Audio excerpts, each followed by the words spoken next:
This video discusses pricing using the yield curve.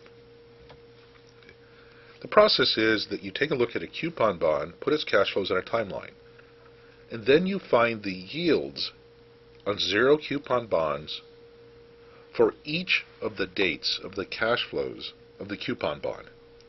You use those as different discount rates for each date, discounting each of the cash flows of the coupon bond back to today, and then you add up the values to get the overall value of the bond.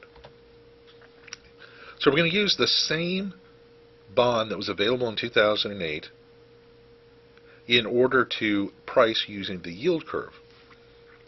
The first thing you do is look up the yields on zero coupon bonds for a 1 period, 2 period, 3 period, and 4 period maturity.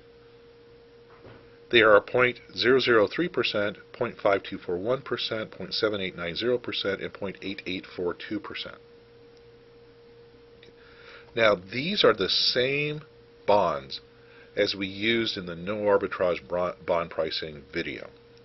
In fact, if you use the prices of the bonds that we had from that video and figure out the yields to maturity using the yield to maturity formula for a zero coupon bond, you'll find that these are actually the rates that correspond to those prices.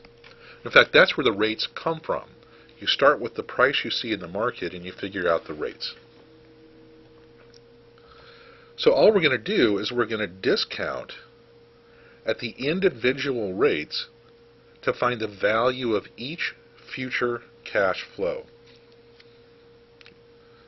So what we'll do on a calculator is take the cash flow at period 1. What is it? It's 1.75.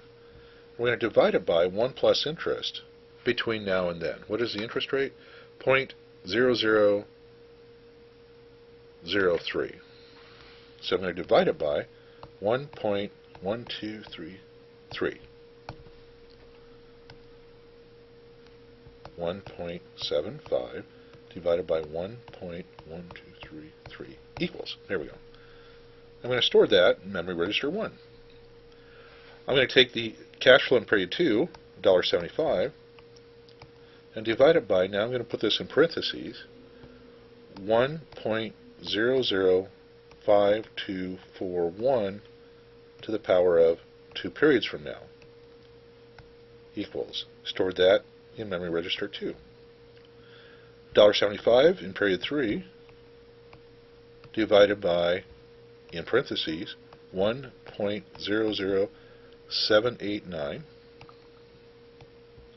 to the power of 3 periods from now equals. Store that in 3, and then in period 4 I have 101.75 divided by 1.00884 to the power of 4, parentheses equals, store 4. Now all I'm going to do is add them up.